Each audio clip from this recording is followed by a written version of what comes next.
Hello, so welcome back to my YouTube channel.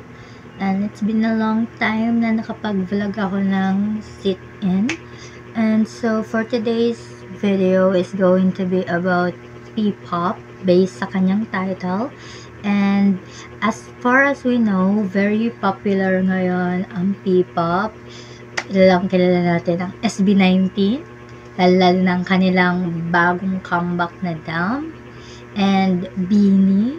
Isa sila sa very popular na girl group ngayon. Isa din sila sa mga nagiging reasons na pumasok sa industry and try maging artist din tulad nila. And since nakikita mo yung mga performance, yung mga effort na binibigay nila sa music, and sobrang nakaka-inspire, like I want to do that as well. And because of that, ituturo ko sa inyo ang aking journey kung paano ako naging P-pop trainee today.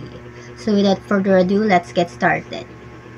So I have here my papel, so hindi tayo maliligaw sa today's topic natin. And sorry pala sa extra na tunog because may electropan dahil sobrang init sa Pinas ngayon. Unang topic natin ay when nag-start. Nag-start ako mag-audition noong 2023 ng mga April, mga ganun. And marami akong napag-auditionan. And maraming beses din ako bumagsak. It did not stop me to continue and pursuing this journey. And part naman talaga yun na ma-reject. And hindi naman agad-agad nag-work out. Ang daming rejection kong napagdaanan to the point hindi ko na nga bilang. At hindi ko na nga tanda yung mga napag-auditionan ko na bumagsak ako. Probably because limot ko na dahil bumagsak ako, hindi naman nag-stay sa isipan ko yung lugar. Kaya isa yun probably sa reason. Pag tinignan mo yung mga Facebook, tinignan mo yung Facebook ko, and siguro may mga time din na sinashared post ko if ever pinost ako na entertainment na yun. Ayun yung mga napas ko na audition. So, unang-una ko actually napas na audition ay from ABE Entertainment. Yes, vilinag ko yun dito. Ayun yung unang-unang audition ko na pass. I remember, online audition yun and sa Messenger siya naganap. And nag-PM ako sa CEO mismo. Ay, hindi. Nag-PM ako mismo dun sa entertainment ng ABE and sa Messenger. Then, ay interested po ako sa audition and paano po ba yung audition nagaganap. Then, I remember like 2 araw, 3 araw akong walang na-receive na any messages about sa audition, and kinulit ko talaga sila. Ano ba naganap? Ano ba nangyari? Ganon. Siguro nakulitan sila sa akin. Tapos pinag-send ako ng video, then dancing, ganon. And sinabi daw na mag-chat daw ako sa CEO ng ABE para pasok daw ako sa GC.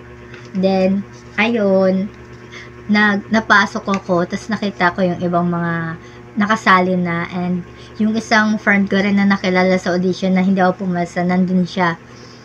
Then, ayun lang siya, nakapasok ako nun sa ABE, yung Sahara. I know may pa-audition sila, and alam ko tapos na audition na yun eh. Nagpa-audition sila ngayon ulit. And because of that, nakilala ko yung mga ibang tao doon, yung Raha, nung time na nag-train ako. However, umalis ako doon because nasira yung bubong namin and wala kami pang paayos. Dahil kailangan namin ipaayos. Wala akong pamasahe pang training, so need ko talaga umalis. Kasi papaayos mo yung bubong. Alam mo, may pan-training, sira naman bubong namin, di ba? So, with a heavy heart, despite na gusto ko mag-continue that time, I have to let go because iba yung priority that time, nagkaroon na emergency. Next, nangyari naman, lumipat CE, New Continent Entertainment. Maliit lang yung entertainment na yun actually, since pasimula pa lang sila. And ayun, nung time na nag-audition ako noon, wala silang hininging masyadong sayaw. Sorry na mali na pala memorya ko. Hiningan pala ako ng full body picture, then half body picture, then hiningan ako ng video na sumasayaw and nakanta. Message. Like, ano yung nakikita ko sa, ang tingin ko sa music, as a performer, what do I think, yung ganyan. And ayun, then pumasa naman ako, fortunately. Then, November, around that time. Tapos, ayun yung umalis din ako doon. Alam ko, unalis ha? Yun na-realize ko, di nag-stay. Noong time na yun, parang nawalan ako ng motivation na mag-continue kasi parang ang dami ko napapanood na magagaling and parang nawawalan ako ng tiwala sa sarili ko na magsasurvive ako sa industry na magugustuhan yung performance ko or yung talent ko, makikita as something na talent talaga na worthy panoorin. Ganun. Parang nagkaroon ako ng ganun and I decided na umalis na lang and nawalan ako ng motivation to continue forward. So, nag-aral na lang ako that time. Nag-decide na ako mag-aral. And, ang nangyari, may nakita kong, pa-audition ulit. Tapos, sabi ko, hala, ito na ito talaga ito. Mag-stay na ako dito. Nag-audition ako. Hiningan ako ng kanta, sayaw, and rap. And, nagpasa naman ako.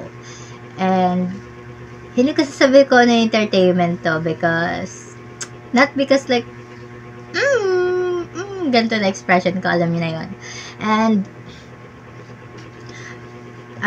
binigyan ako ng mga short list of questions and sinagot ko naman sila honestly as much as possible. Pumasa ako doon. Then, nag-training ako isang beses doon. However, nung time na nag-training kami, hindi dumating yung coach. So, parang kami-kami lang. Then, ang nangyari, ayun, as I appreciate totoo yung libre. Libre yung pagkain, libre yung coach, libre yung studio. I appreciate that part naman talaga. And, mukha namang alaga. But, yung, ang nangyari kasi nun, like, nagkaroon ng issue yung mga members sa manager, then nalaman ko yung ibang bagay about kasi kadalasan mga kasali ay mga minor, and ako lang yung nag-iisang legal adult.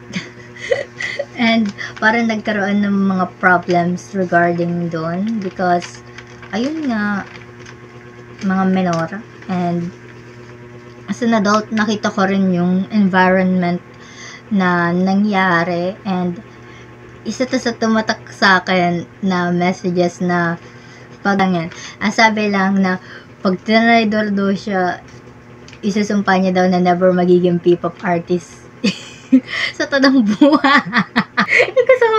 Hindi ko seryoso. Pero tawang-tawa talaga ako dati, but at the same time, weirded out. Like, what?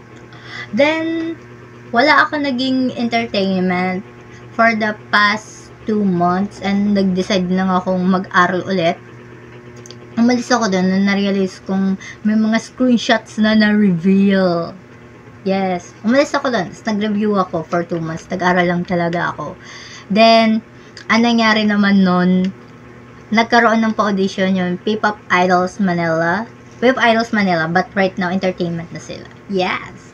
Nakapasok ako sa callback and nag-audition ako for callback and fortunately, pumasa ako and till today, kasali pa rin ako sa P-pop Idols Manila Entertainment. Look at them sa Facebook nila. Please like and follow na rin. Subscribe na rin pala kayo sa channel na to. Di ko lagi nasasabi yun. Nag-training kami ngayon and nagkaroon na rin kami ng mga filming sa VGC and sa ibang lugar, and may mga nakikita na talaga akong opportunity na mag-stay dito and I really want to stay, and nakikita ko na yung magandang environment and magandang work ethics ng entertainment, and it's something na very passionate naman ako at nakikita ko talagang alaga kami ni Sir Jeff, shout out. And nagkaroon din ako ng mga opportunity na makanood ng performance. Yes, yung isa naming ka-trainee is nagkaroon siya ng chance maging backup dancer, and binigyan kami ng chance na makapanood ng libre. And kay Kristen Yu, ito, may picture. Pinost ko rin yun sa Facebook ko. And in-edit ko pa lang yung TikTok na yun. And ayun yung mga naging experience ko sa pagpasok and yung mga napasukan ko. So, ako dati sa K-pop, actually, nakita niyo naman dati audition ko sa K-pop, yung Titan. Hindi ako pumasa doon. Alam niyo na, kung pumasa ako, nandito pa ba ako? Nag-audition ako sa Su Dance School or studio, something. Nag-audition ako doon, and I remember, pumasa ako doon actually. Pumasa ako ng first round. Sa second round, hindi na ako pumasa because di ako nakapag-practice. Kasi may iba akong inasikaso. Which is stupid of me. Meron akong 1 buwan para mag-aral, then hindi ko ginawa. K-pop talaga siya, guys. Then, like, Korean yung mga stuff. Di ko alam kung binabackstab ako. Dito Korean na ako eh.